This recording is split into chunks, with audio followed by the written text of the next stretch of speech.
It's really hard to be truly happy when you're not being yourself. And most of us have no clue who we are. We all have situations that don't look like they're going to work out. We don't see how we can get well, how we can accomplish a dream, how our family will be restored. All the circumstances say it's not going to happen. How much of life do you feel like you control, or how much does life control you? Do you tend to control more of what's going on, or events controlling you? If you focus on what you can't control, if you focus on the past, if you focus on what's missing from your life constantly, that pattern of focus will make you frustrated, overwhelmed, depressed. It won't even matter if you're, taking antidepressants. If you keep focusing on what you can't control, what's missing from your life, you're going to feel depressed still. You can take as many antidepressants as you want. Focus equals power. Complaining, crying, whining, griping, a Bible word called murmuring. See, that'll ace your future. Spend 5 minutes complaining and you have wasted 5. And you may have begun what's known as economic cancer of the bone. Surely they will soon haul you off into a financial desert and there let you choke on the dust of your own regret. And not only is it important for you to know it's possible for you to choose your future, but it's necessary that you work on yourself, that you develop yourself. It's necessary that you get the energy drainers out of your life, people who don't want anything, people who are not striving, people who are not challenging themselves, people who aren't growing, people who have stopped dreaming. It's necessary that you align yourself with people and attract people into your business who are hungry, people who are unstoppable and unreasonable, people who are refusing to leave life just as it is and who want more. My mother used to say, birds of a feather flock together. If you run around with losers, you will end up a loser. It's necessary that you get the losers out of your life if you want to live your dream.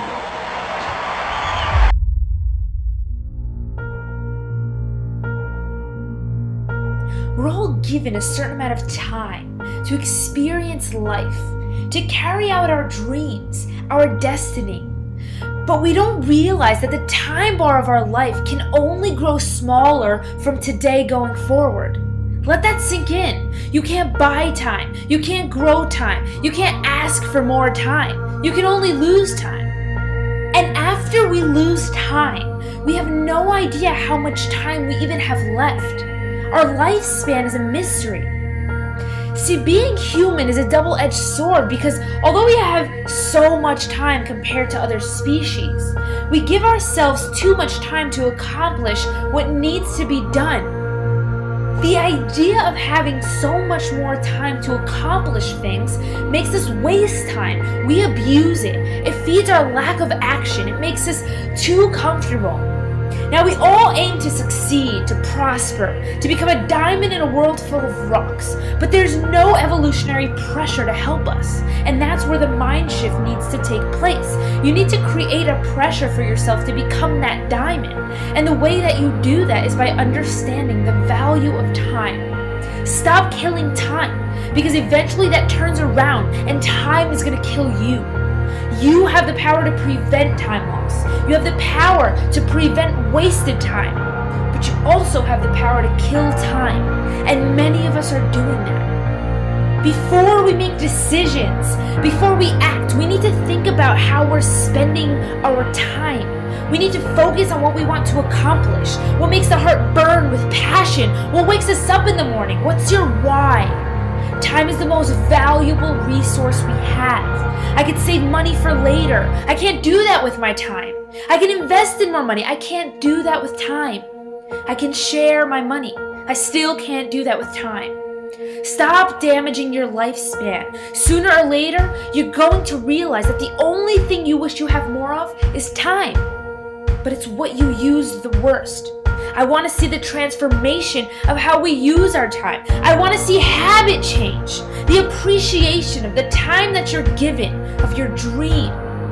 I want you to pause the next time you find yourself wasting time on things that damage you and think about why you've decided to shrink your lifespan. You're actually killing yourself. yourself. It's not a joke, because you can't recycle the time you waste.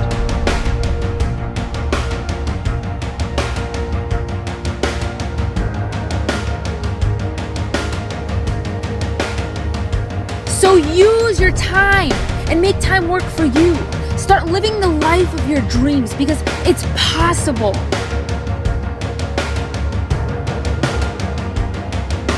Pressure builds diamonds, so put up that fight. Don't give in to fear. Don't give in to anxiety. Keep fighting.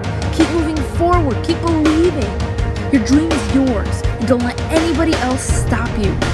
You've got 86,400 seconds. How you use them today is all that matters. And you've got to do it again and again and again to soon be living the life of your dreams. You will get there because it's your dream. But you've got to work today, so tomorrow you can be one step closer. Do it again and again and again. And I promise you will get there.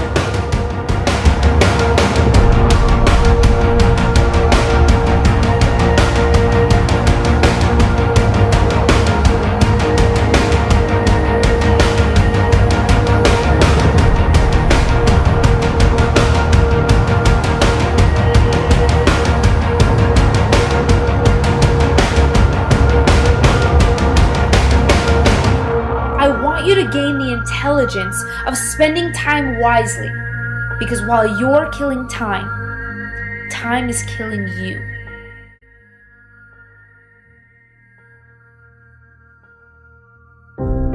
Success is no accident.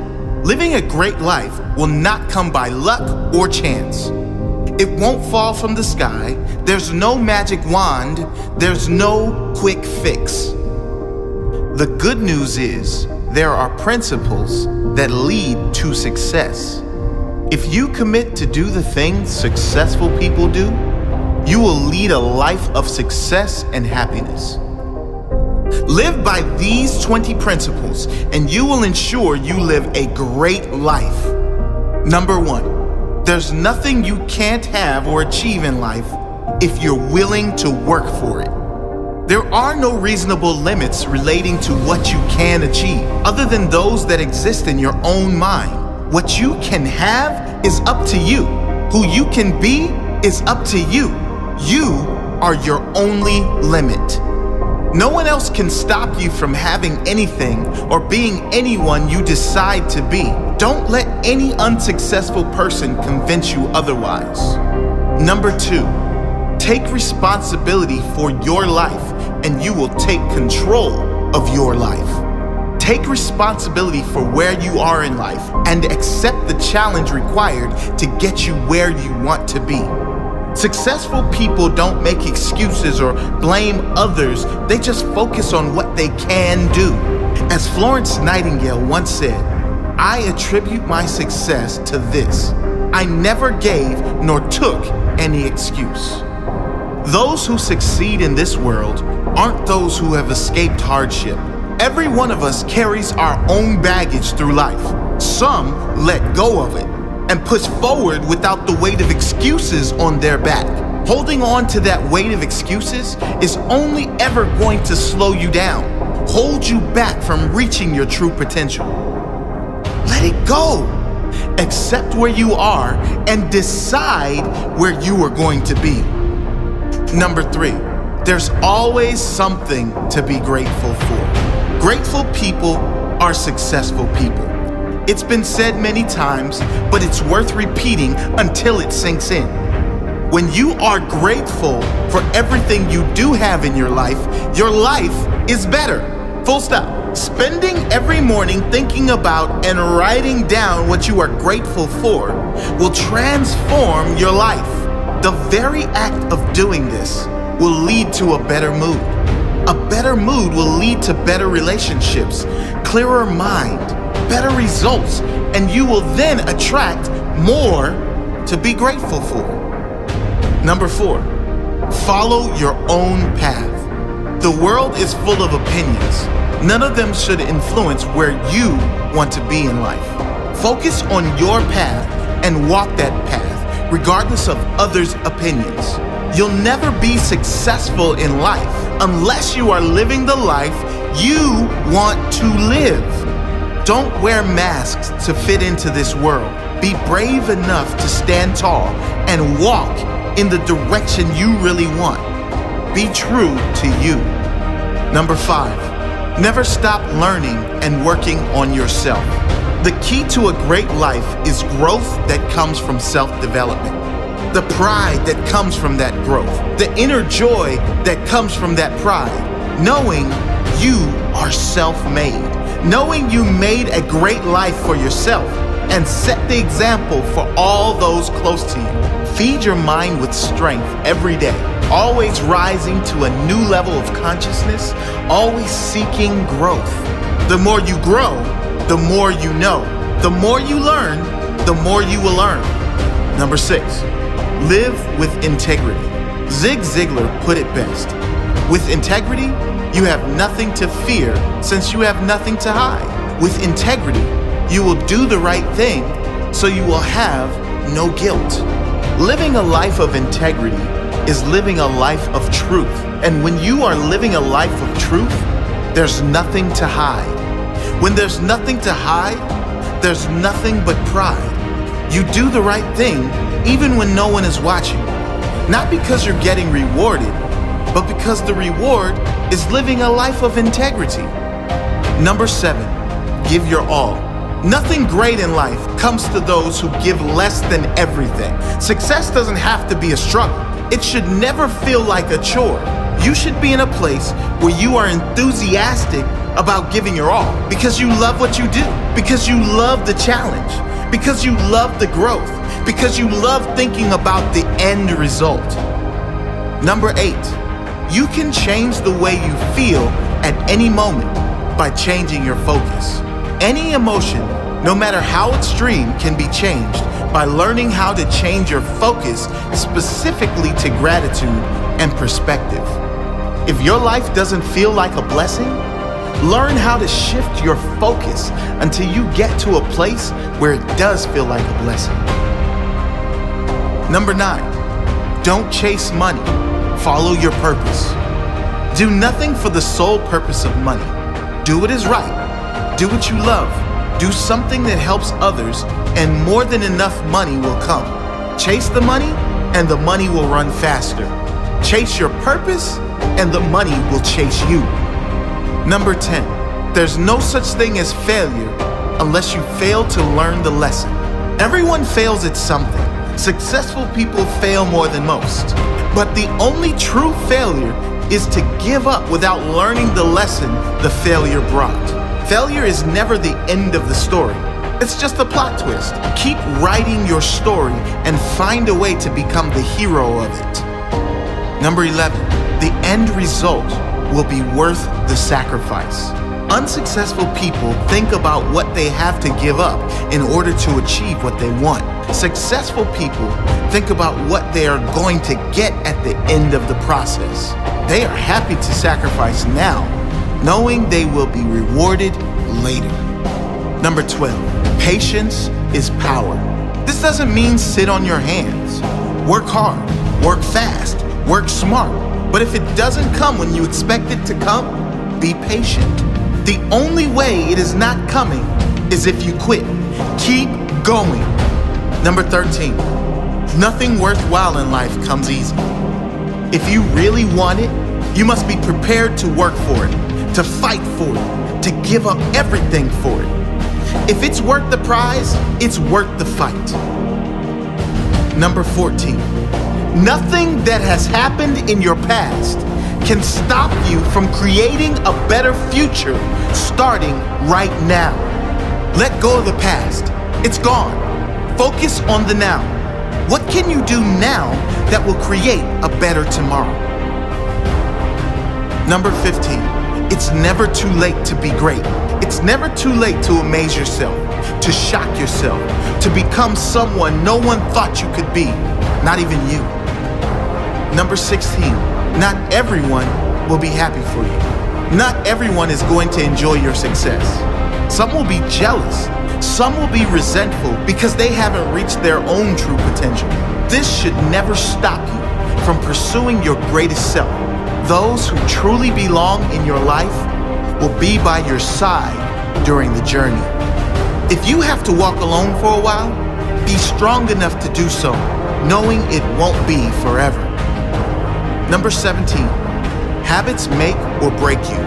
Think about every major area of your life: health, financial, happiness. Are there any areas you have developed bad habits that are holding you back? If you have developed them, you can create new, better habits that take you closer to your goals. A habit is formed through consistent application and deep meaning. Make it important to you and plan it until it is a habit. Number 18, fear is an illusion. Fear is mind-made. It has no life outside your own imagination. Knowing this, you have no reason to hold yourself back. No reason to fear failure, rejection, embarrassment, anything. Go for what you want in life, fearlessly.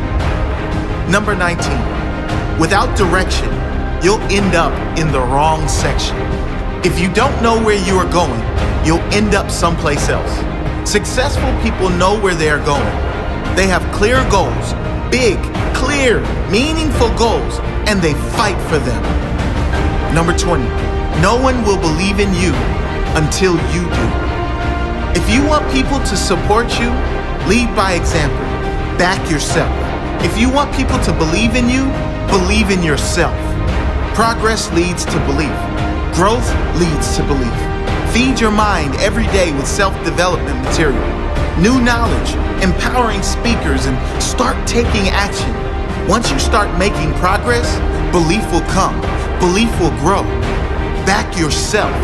You can do this.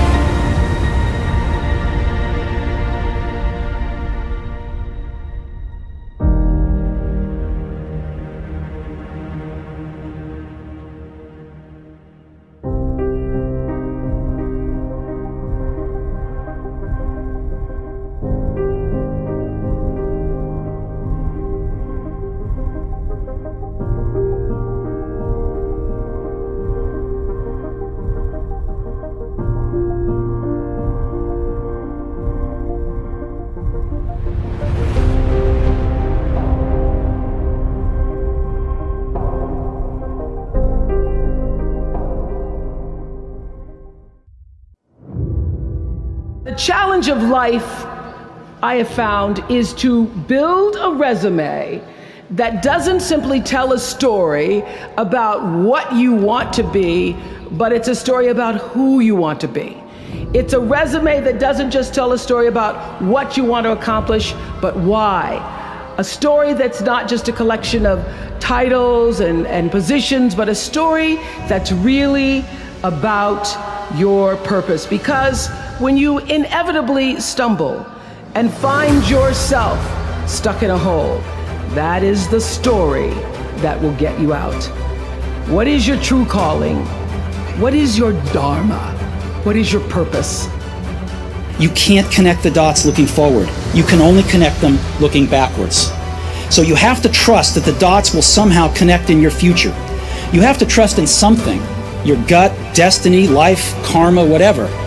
Because believing that the dots will connect down the road will give you the confidence to follow your heart, even when it leads you off the well-worn path. And that will make all the difference. Just stand. You keep standing. You keep standing, no matter how rough the sea, you keep standing. And I'm not talking about just water. You keep standing. No matter what, you don't give up. It doesn't matter to me any longer how long I live. What matters to me most is how I live. To ask y'all one question, a question that I was asked all my life by a third-grade dropout. How you living? How you living? Every day ask yourself that question, how you living? Here's what a cook in the dining center would suggest you to live this way. that you would not judge, that you would show up early, that you'd be kind, that you'd make sure that that servant's towel is huge and used, that if you're going to do something, you do it the right way. That cook would tell you this, that it's never wrong to do the right thing, that how you do anything is how you do everything. And in that way, you will grow your influence to make an impact.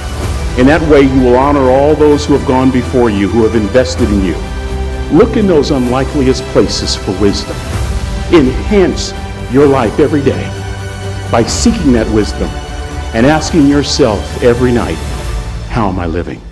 One person can change the world by giving people hope. So if you want to change the world, start each day with a task completed. Find someone to help you through life. Respect everyone. Know that life is not fair and that you will fail often. But if you take some risks, step up when the times are the toughest, face down the bullies, lift up the downtrodden, and never ever give up. If you do these things, the next generation and the generations that follow will live in a world far better than the one we have today. And what started here will indeed have changed the world for the better. Let's look at this idea of specificity for a minute. Like a winter home in Hawaii, very nice. But if I say, I will own a 2-bedroom beachfront villa on the west coast of Maui, Hawaii by June 1st, 2003, does that sound a little more clear? Yeah. And until you get specific like that, the creative part of your brain won't jump in and decide how to help you get there. And that's why a lot of people never get their dreams, because they don't make them specific enough. You got to get real nitty-gritty. Break it down. How much by when? I want a better relationship with my husband. Well, what does that mean? But if I say I want to spend an hour a week sitting opposite my husband talking about real things that matter, no TV on, eye-to-eye communication. Now that we can measure. Did you do it for an hour? Want to have more fun. What does that mean? But what if I say I'm going to listen to comedy albums twice a week for a minimum of an hour? You're probably going to have more fun. So make it specific. Make it real. Some people say, you know, I want our business to increase. Well, how much? By when? I want the reading scores to go up in a school. How much? By when? Until you have that, you're not going to make progress. And so many people's dreams never get completed because they're not clear about the specific number of how much by when. I told you earlier in the program, we said we're going to sell 1.5 million books in 1.5 years, and that directed our behavior.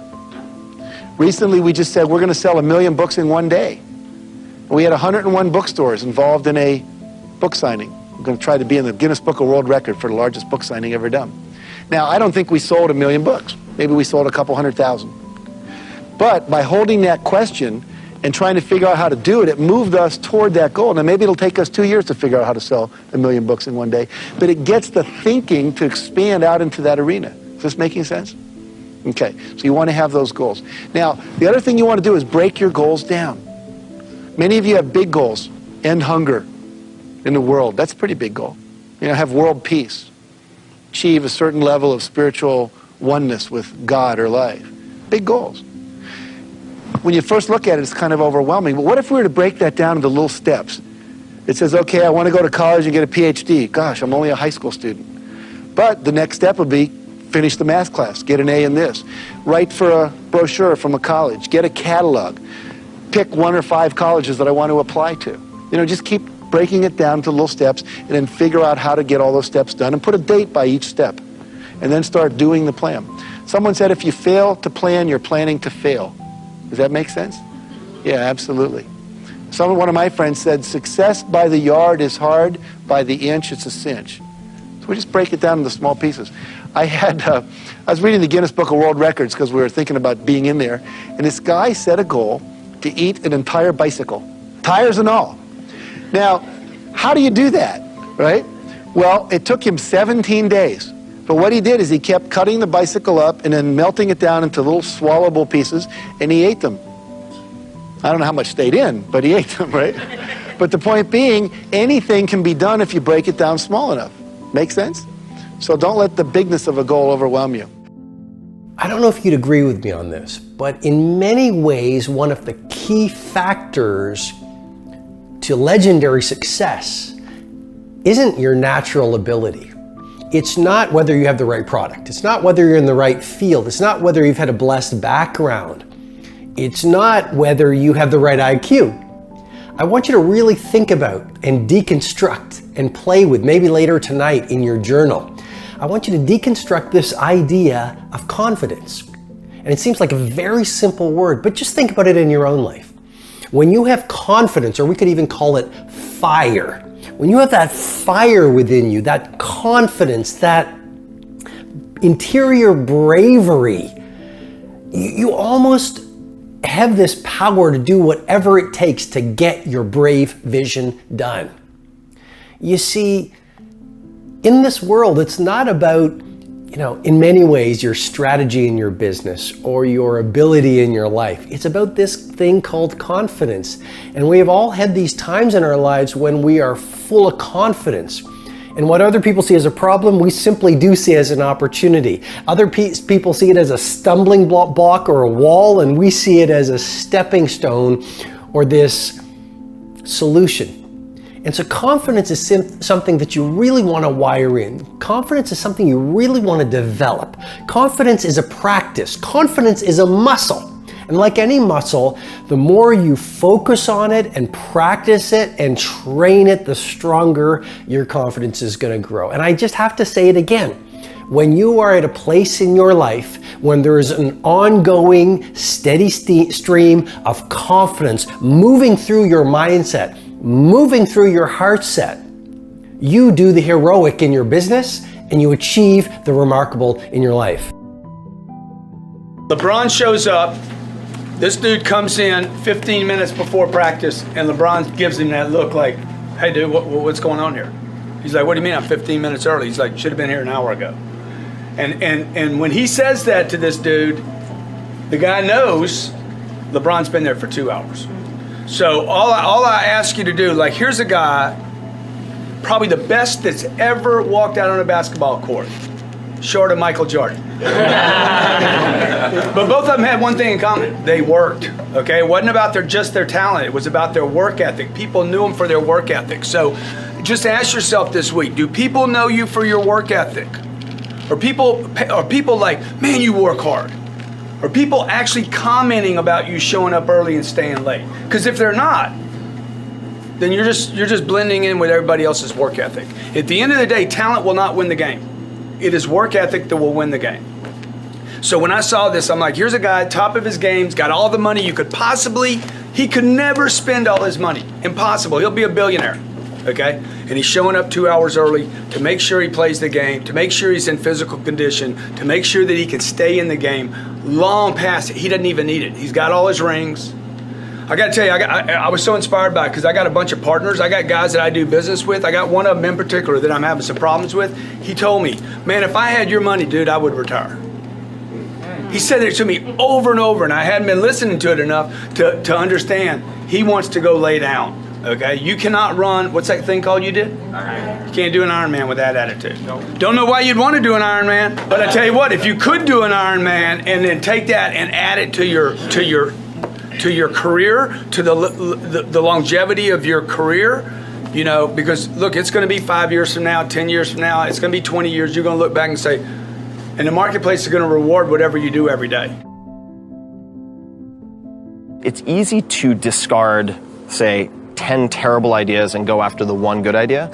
But when you start to get a little bit of momentum, you can drown yourself in good opportunities that aren't great opportunities. And if you scatter your focus, you try to do 17 different product lines, you can kill your business really easily, particularly when you have a small team. So I think asking yourself repeatedly, what is the one project, the one initiative, the one campaign that, if successful, will render the rest of these things either unnecessary or much, much easier? What is that one step? And I've called it this lead domino before, but what is the one thing on this list of 7 different campaigns that will make all the other ones irrelevant or much easier? That's a tough answer, isn't it? Because they all sound good. Yeah, I think they can. And I think that what it comes down to oftentimes is it returns back to measurement. So how are we defining success? Like if we want to grow the company, let's just say, What does that mean? In 3 months, 6 months, what are we measuring? Why are we measuring those things?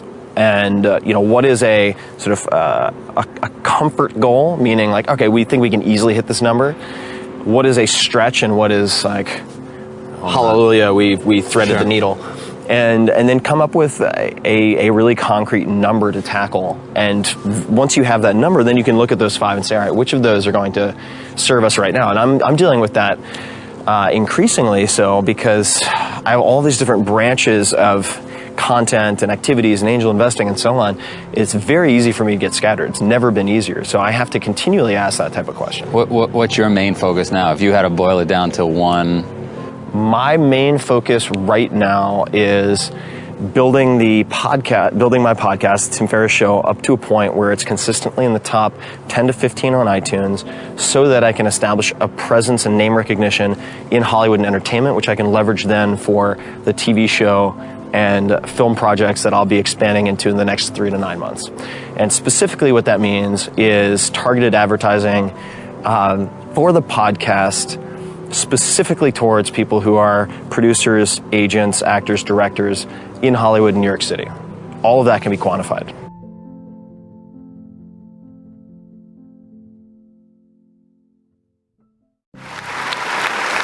My father could have been a great comedian, but he didn't believe that that was possible for him. And so he made a conservative choice. Instead, he got a safe job as an accountant. And when I was 12 years old, he was let go from that safe job. And our family had to do whatever we could to survive. I learned many great lessons from my father, not the least of which was that you can fail at what you don't want. So you might as well take a chance on doing what you love. It's not the only thing he taught me, though. I watched the effect of my father's love and humor and how it altered the world around me. And I thought, that's something to do. That's something worth my time.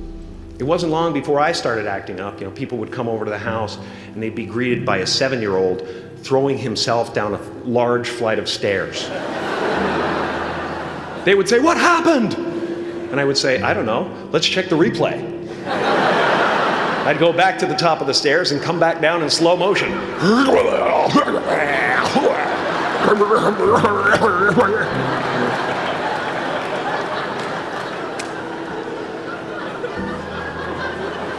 It was a very strange household. My father used to brag that I wasn't a ham, I was the whole pig. And he treated my talent as if it was his second chance.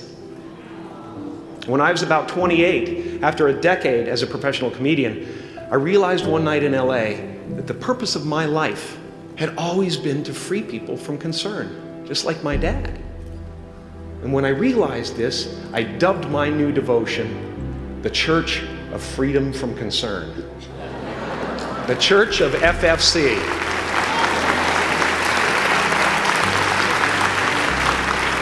And I dedicated myself to that ministry. What's yours? How will you serve the world?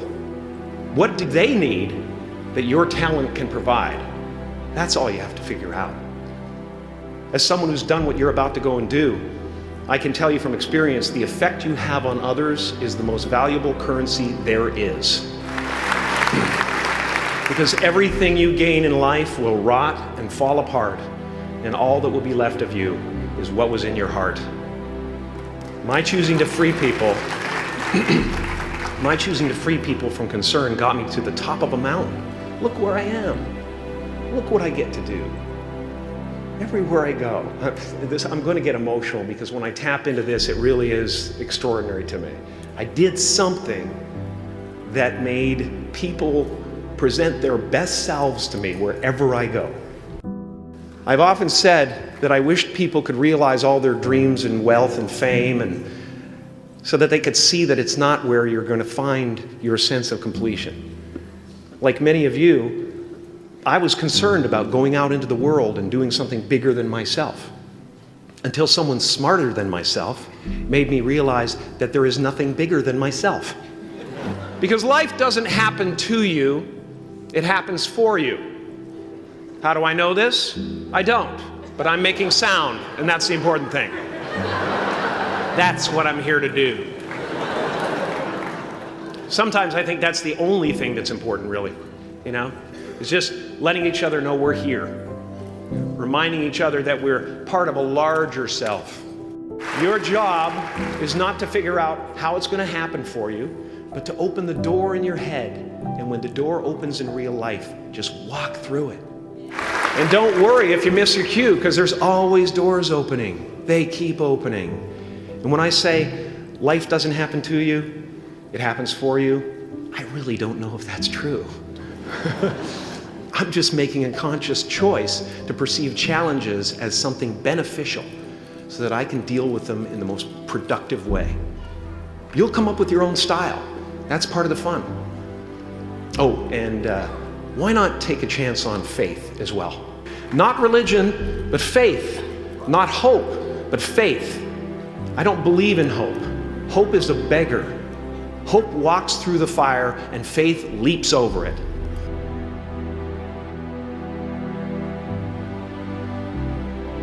I used to believe that who I was ended at the edge of my skin. That I had been given this little vehicle called a body from which to experience creation. And though I couldn't have asked for a sportier model, it was, after all, a loaner and would have to be returned. Then I learned that everything outside the vehicle was part of me too. And now I drive a convertible.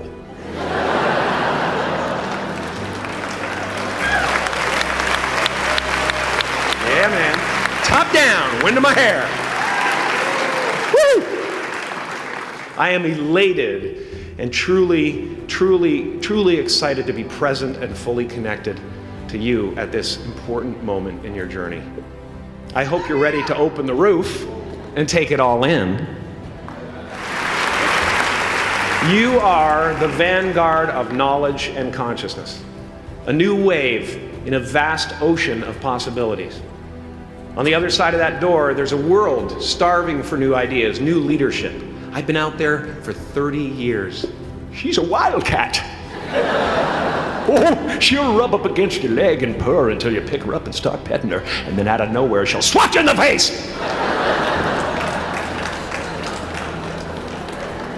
It can be rough out there, but that's okay, because there's soft serve ice cream with sprinkles. I guess that's what I'm really trying to say here today. Sometimes it's okay to eat your feelings. Now, fear is going to be a player in your life, but you get to decide how much. You can spend your whole life imagining ghosts, worrying about the pathway to the future, but all there will ever be is what's happening here, and the decisions we make in this moment, which are based in either love or fear.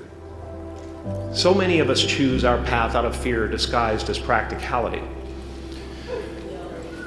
What we really want seems impossibly out of reach and ridiculous to expect, so we never dare to ask the universe for it. I'm saying I'm the proof that you can ask the universe for it. Please.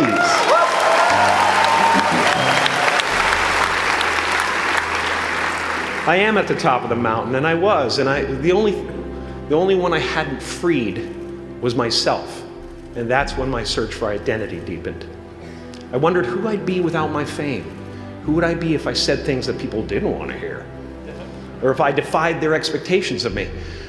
And that peace that we're after lies somewhere beyond personality, beyond the perception of others, beyond invention and disguise, even beyond effort itself. You can join the game, fight the wars, play with form all you want, but to find real peace, you have to let the armor go. Your need for acceptance can make you invisible in this world. Don't let anything stand in the way of the light that shines through this form. Risk being seen in all of your glory. My soul is not contained within the limits of my body. My body is contained within the limitlessness of my soul. Now I'm always at the beginning. I have a reset button, and I ride that button constantly. Once that button is functioning in your life, there's no story that the mind could create that will be as compelling. The imagination is always manufacturing scenarios, both good and bad, and the ego tries to keep you trapped in the multiplex of the mind.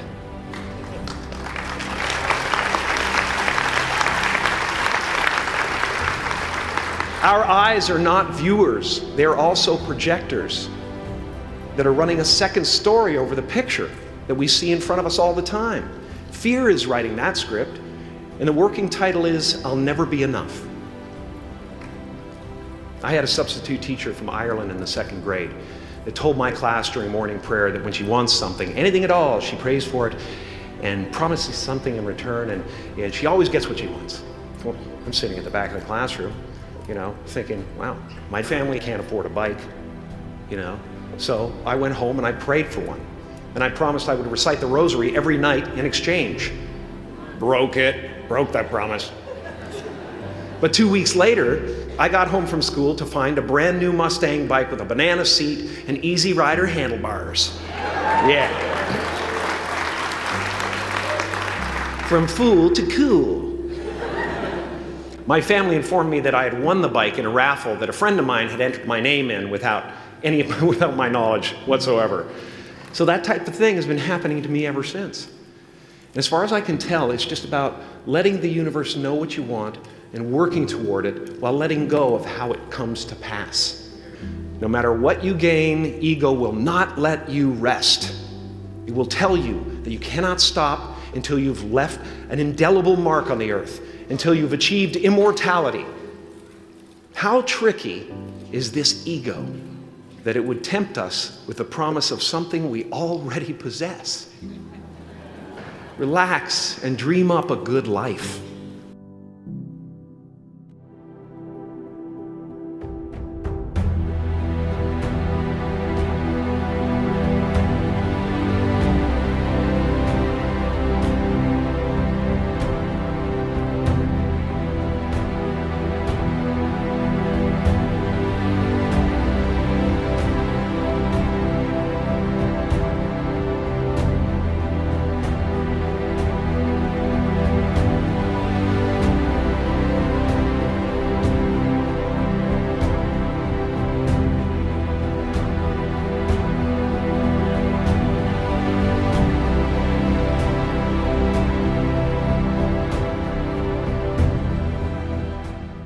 I'm here to talk about success. The first rule of success is to have a vision. You see, if you don't have a vision of where you go, and if you don't have a goal where you go, you drift around and you never end up anywhere. I mean, as you know, I was born in 1947 in Austria after the Second World War. So I was very fortunate that I stumbled onto my vision. And I didn't really like Austria when I grew up. I couldn't wait to get out of there. I couldn't see myself becoming a farmer or a worker in a factory or anything like that. Even though my parents wanted me to stay there and have a normal life. But that was their vision, not mine. My vision was totally different. I felt that I was born for something special, for something unique, for something big. Then one day I went to school. I remember I was 11 years old, and they showed a documentary about America.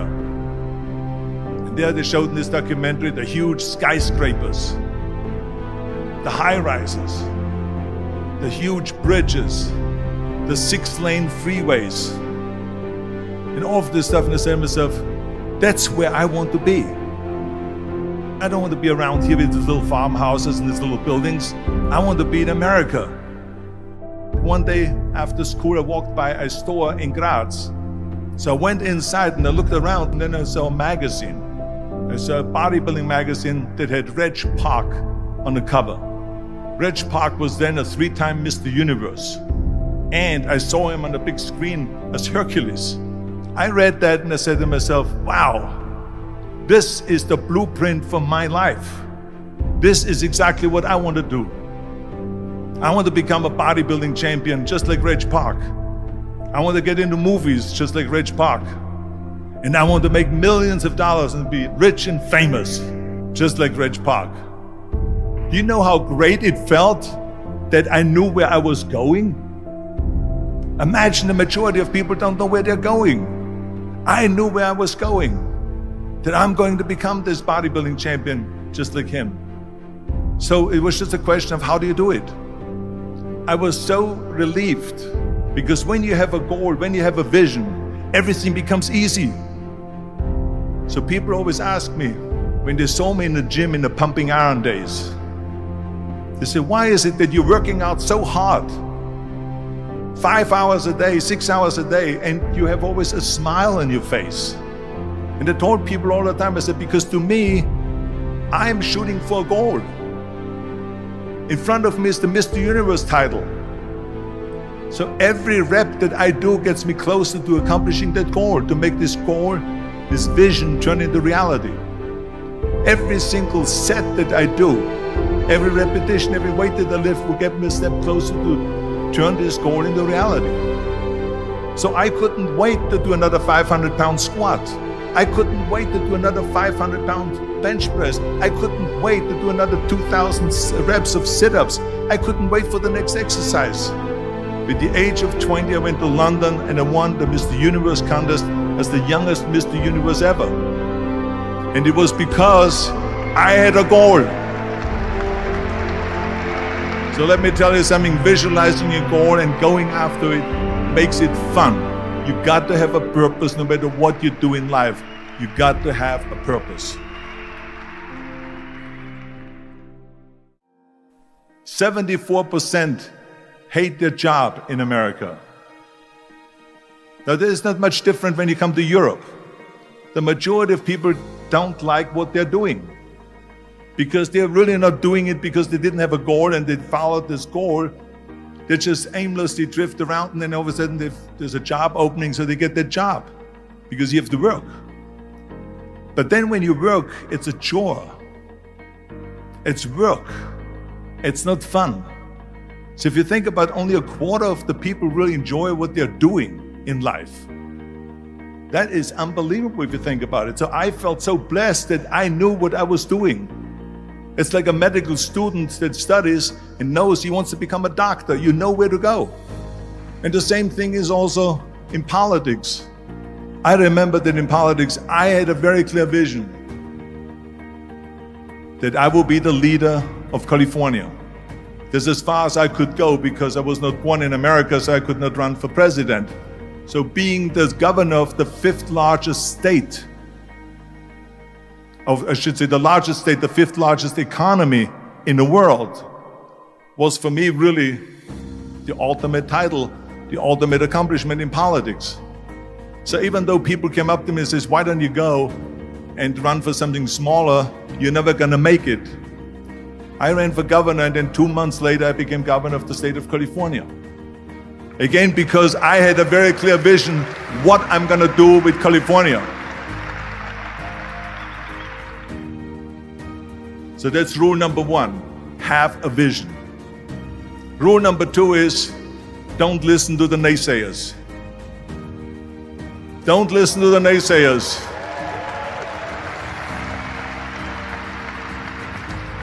Everything I ever did, the thing that I heard out of people's mouth was, that's impossible. That can't be done. Or no. That is exactly what I heard, and of course I proved to the people that it can't be done. So whenever someone said to me, it can't be done, I heard, it can be done. When they said no, I heard yes.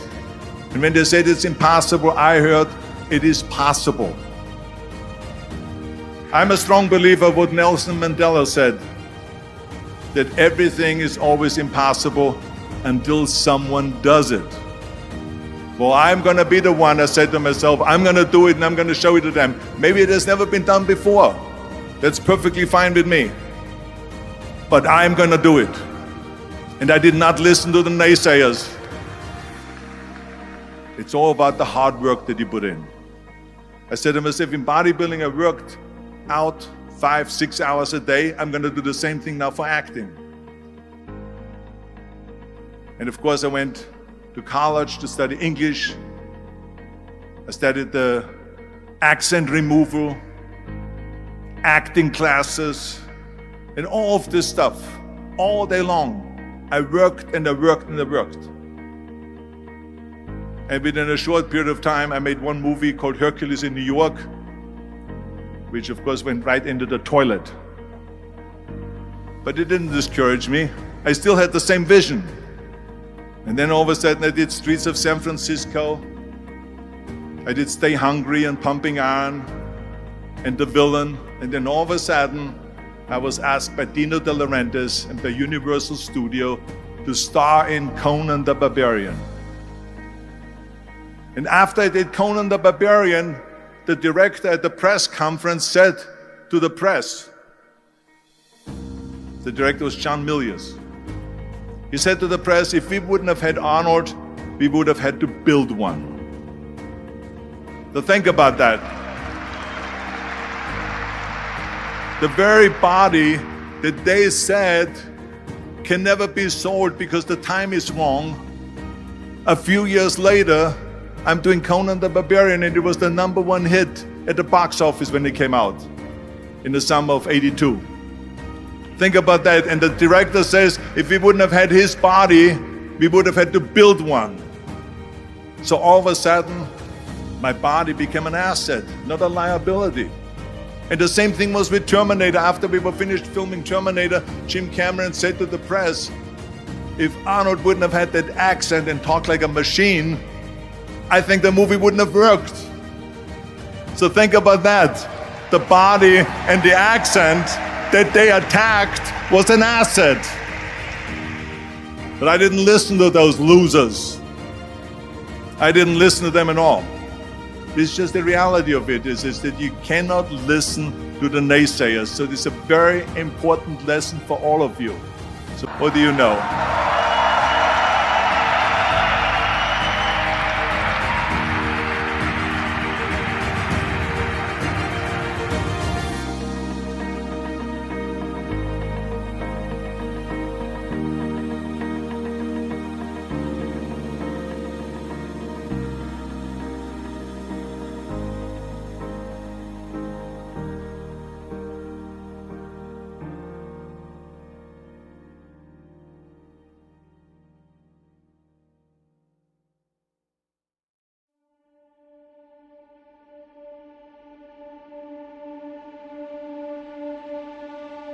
I found that nothing in life is worthwhile unless you take risks. Nothing. Nelson Mandela said, there is no passion to be found playing small and settling for a life that's less than the one you're capable of living. Now, I'm sure in your experiences in school and applying to college and picking your major and deciding what you want to do with life, I'm sure people have told you to make sure you have something to fall back on. Make sure you got something to fall back on, honey. But I never understood that concept, having something to fall back on. If I'm going to fall, I don't want to fall back on anything. I want to fall forward. I figure at least this way I'll see what I'm going to hit. Without consistency, you'll never finish. So do what you feel passionate about. Take chances. Don't be afraid to fail. There's an old IQ test, was 9 dots. And you had to draw 5 lines with a pencil within these 9 dots without lifting the pencil. The only way to do it was to go outside the box. Don't be afraid to think outside the box. Don't be afraid to fail big, to dream big. But remember, dreams without goals are just dreams. Reggie Jackson struck out 2,600 times in his career, the most in the history of baseball. But you don't hear about the strikeouts. People remember the home runs. Fall forward. Thomas Edison conducted 1,000 failed experiments. Did you know that? I didn't know that. Because the 1,001st was the light bulb. Fall forward. Every failed experiment is one step closer to success. You've got to take risks, and I'm sure you've probably heard that before, but I want to talk to you about why that's so important. You will fail at some point in your life. Accept it. You will lose. You will embarrass yourself. You will suck at something. There's no doubt about it. And I know that's probably not a traditional message for a graduation ceremony, but hey, I'm telling you, embrace it, because it's inevitable.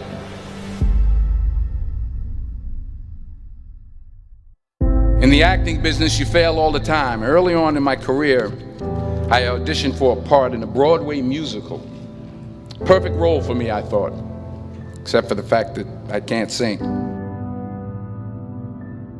I didn't get the job. But here's the thing. I didn't quit. I didn't fall back. I walked out of there to prepare for the next audition, and the next audition, and the next audition. I prayed. I prayed. And I prayed. But I continued to fail, and fail, and fail. But it didn't matter, because you know what? There's an old saying, you hang around the barbershop long enough, sooner or later you're going to get a haircut. So you will catch a break, and I did catch a break. Last year, I did a play called Fences on Broadway. But here's the kicker. It was at the Court Theater. It was at the same theater that I failed that first audition 30 years prior. The point is, every graduate here today has the training and the talent to succeed. But do you have the guts to fail? If you don't fail, you're not even trying. I'll say it again. If you don't fail, you're not even trying. To get something you never had, you have to do something you never did. So imagine you're on your deathbed, and standing around your deathbed are the ghosts representing your unfulfilled potential. The ghost of the ideas you never acted on. The ghost of the talents you didn't use. And they're standing around your bed, angry, disappointed, and upset. They say, we came to you because you could have brought us to life, they say.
how you think, how I think.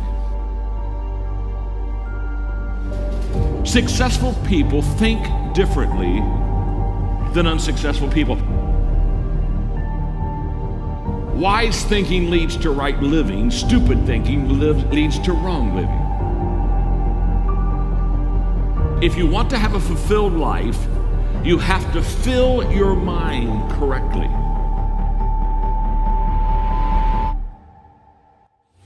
Right now, you need to focus on today. And what I realized so many leaders don't understand is that truly today matters. And we overestimate what we can do tomorrow. We over-exaggerate what we did yesterday, but we underestimate what we can do right now. The only time you have, the only time I have, is now. So the question for all of us is, what am I doing with now? The great leaders, they're present in the moment, and because of that, they maximize the moment. So if you're tempted to take that faraway glance, well, glance. But get right back to the present moment. Because today, you're preparing to make tomorrow a success.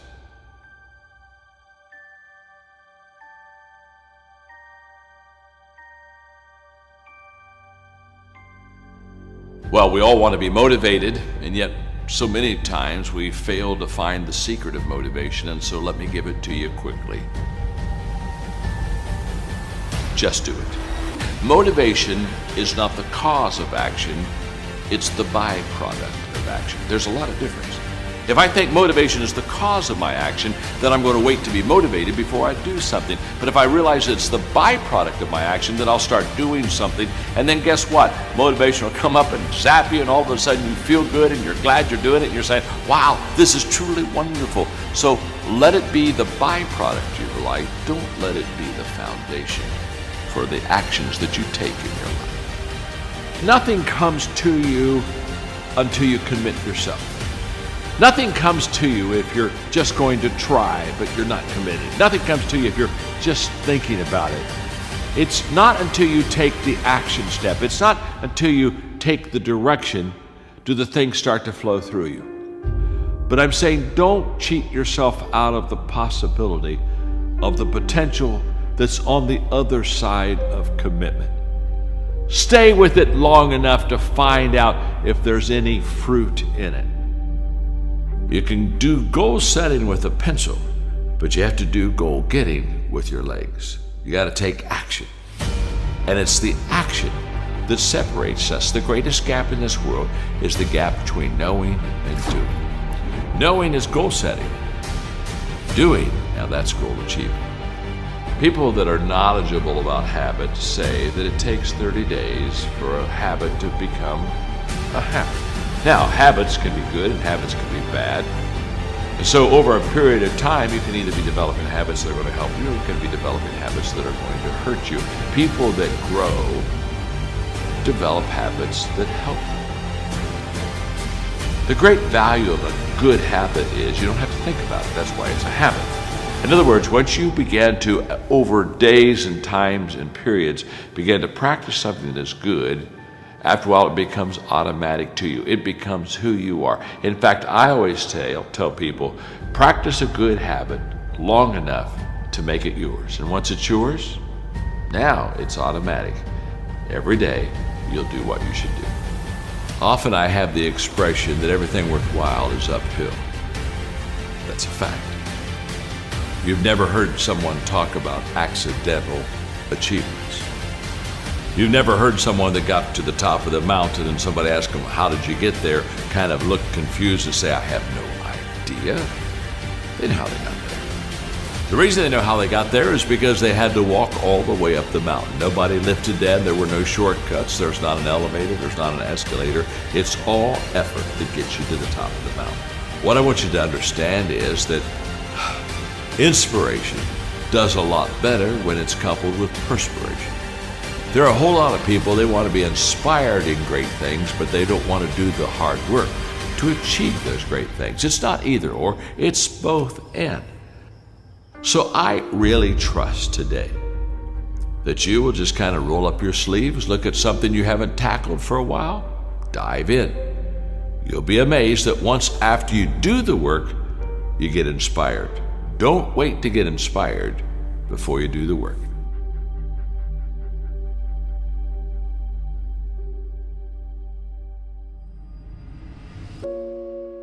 Remember the time when you wanted more. Remember the time when there were people in your life that did not believe in you. Remember the time when you honestly gave up on the possibilities of the uniqueness that you had inside. Remember there was a time that you complained so much, but yet did so little. There comes to a point in your life that you must recognize that there's a little bit more that has to be done than just complaining about it. You have to realize that you don't have any other opportunities waiting for you if you're not willing to work for the first opportunity that's been given to you. You don't have a lot of time left, so there's no reason to complain. You're not even in the position to complain. You have to figure out that there has to be another idea about you, and you have to understand that there has to be something even greater and more challenging waiting for you. And if you're not willing to step outside of your comfort zone, if you're not willing to understand the principles and the possibilities that you have within yourself, then everything that you are thriving for, everything that you are hungry for, will soon come to an end. Now, I'm not here to preach to you about this. I'm here to let you know that there are things that are going on around you right now that are far greater than your complaining. You complaining about so much, but yet you show no action. If you could trade places with someone right now, and the person that you're trading places with may have it just a little bit tougher than you have it going on in your life right now. So many people are suffering from so many things in this world at this moment, but yet you're complaining. So many people in this world right now wish they could trade places with you, but yet you're still complaining. You don't have that right to just give up. You don't have that right to just throw in the towel and say that it's over for you. Ladies and gentlemen, you got to understand that the reason that you are existing in this world right now is because you have things that must be done, and only certain people are qualified to take it to the level that it needs to be taken to. For there should never be a limitation to wherever it is that you are seeking and how far you are willing to travel and how far you are willing to go. Sometimes people tend to get a little lazy. Sometimes people like to put themselves in this little bitty box and just say that they are okay with where they are. There can never just be an okay to anything when it comes to that life. There should never just be a complacent mindset. How do we evolve? How do you evolve? How do you grow? One thing about success, there are going to be many struggles. There are going to be many challenges. And there are going to be a lot of things that you may not even understand. But you got to go back to where it started. Remember when you wanted more. Because you cannot satisfy your hunger with negative energy. Being negative doesn't help you to grow. Being doubtful doesn't give you the power that you need. You have to come to a point in your life that you must realize that there are things that are going on that is testing you. And maybe you may be in a position where you feel that you are broken, or you feeling that you're going to be broken. But I'm here to let you know, ladies and gentlemen, that you are built to last. I'm here to let you know that you don't have the right to complain anymore.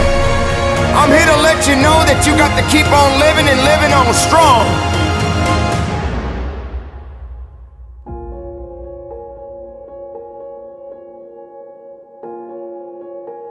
I dare you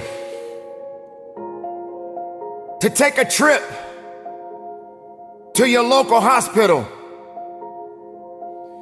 And if you have an opportunity to walk down those corridors and witness so many different people, different age groups, different ethnicities, and each one of these individuals are fighting something. They're dealing with some type of sickness. And some of these sicknesses, they may not be able to recover from. I dare you to walk down a neighborhood where there are many people that are homeless and have no place to go, no food to eat, barely even have clothes on their backs. I dare you to realize that maybe you just don't have it so bad after all. Maybe it's time for you to realize and recognize that your troubles are not that bad. Maybe it's time that you realize that you need to get away from the drama that's in your life. Maybe it's time for you to stop chasing misery and start chasing your dreams. Reconnect with yourself.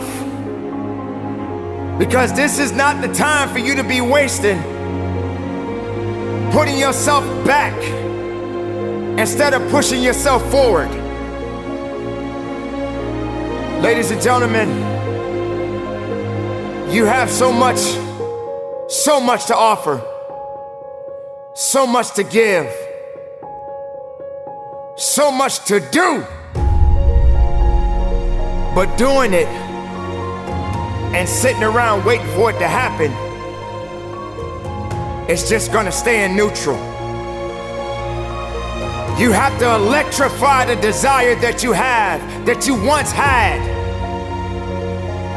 So the next time you feel like complaining, you feel like worrying, and you're so concerned about other things that doesn't necessarily concern you, ask yourself,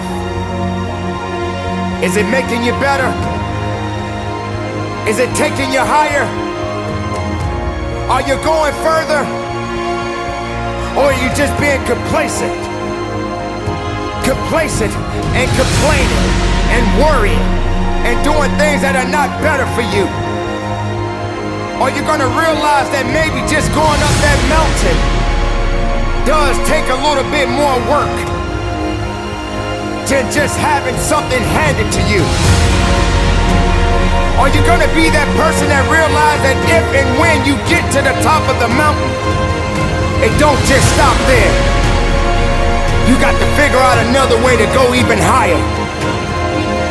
You have to electrify and get all the things that are necessary within you to start doing the things that you need to do, so when the time comes, you can kick down that door and move towards the possibilities of being the best of who you really are.